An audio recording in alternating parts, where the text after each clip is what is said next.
Welcome to my art channel. Today I'm going to be drawing and painting a bright pink hibiscus flower. I think these flowers are beautiful. They remind me of summer and they're just really joyful and bright. They come in different colors, but mine's going to be pink. And so whenever I approach a new drawing or painting, one of the things I like to do is go ahead and define all the edges and start building values with my Sharpie pen. So I'm going to start doing that now. I really enjoy using the Sharpie pen. There's many different kinds of pens you can use, but this is one of my favorites.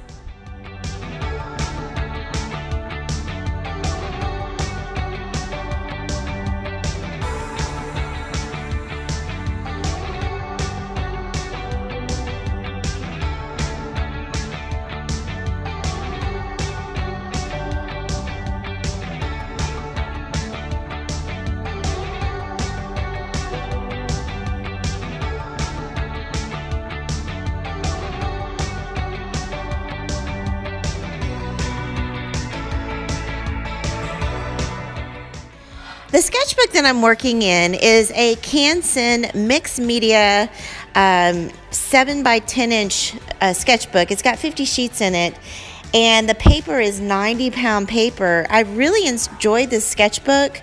I like the size of it, and I chose to get the mixed media paper because I do a lot of ink drawings. I like watercolor, I like marker, and I wanted a paper that was heavy enough to hold all those things. It will accept and hold a pretty decent amount of liquid watercolor, but you don't want to oversaturate it too much. I've just really enjoyed this sketchbook, and I think I'm going to be purchasing all of my future sketchbooks will be the mixed media paper. It just allows for you to do more things. Okay, now I'm going to start painting. I'm using Windsor Newton watercolor paint. It's the tube paint, and it's the permanent rose color. This is one of my favorite colors. I've used it in so many paintings, and the pigment and the saturation are just beautiful.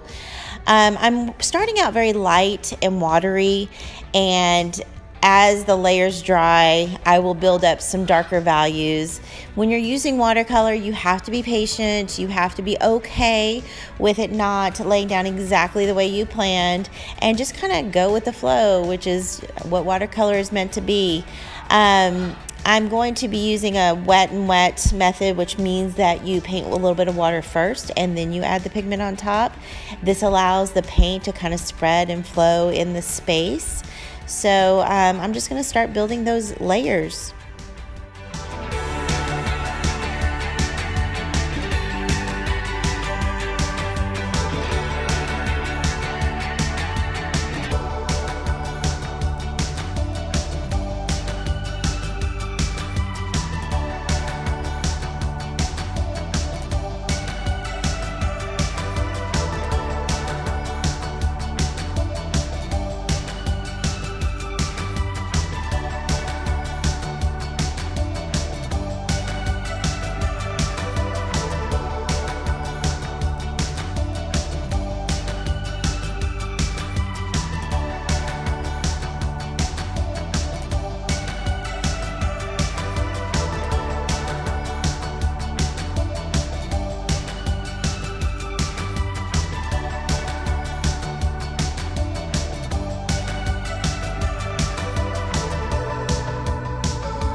Okay, I've been painting the leaves, and I'm using a Daniel Smith extra fine watercolor.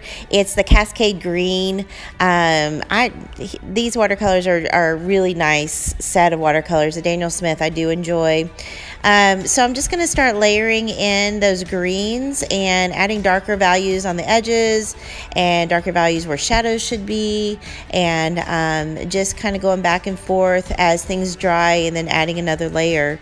I probably will use my blow dryer a little bit in between layers just to kind of speed up the process. process because I'm not very patient with that.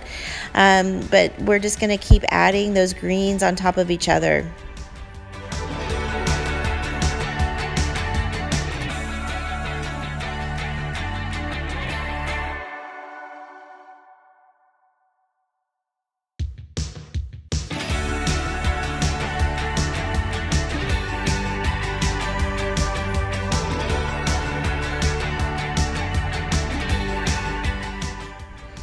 Okay, to add the orange in the center, I'm using Windsor Newton watercolor. It's Cadmium Orange.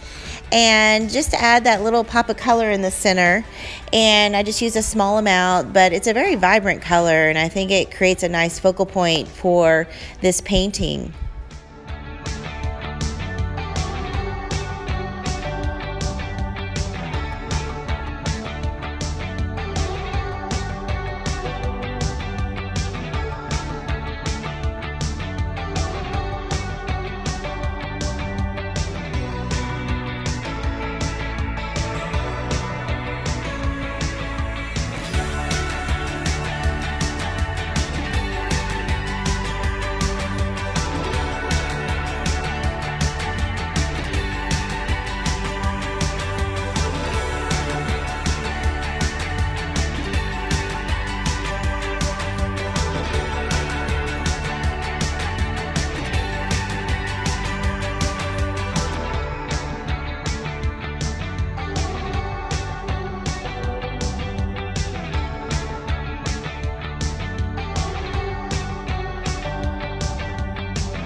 Okay, I'm almost finished. I'm adding some final details with my Sharpie pen, defining some edges, adding some darker values.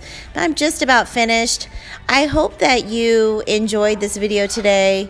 If you haven't already, give me a thumbs up if you like it, and if you want to see more, go ahead and subscribe. If you hit the bell, you'll get notified every time I upload a new video.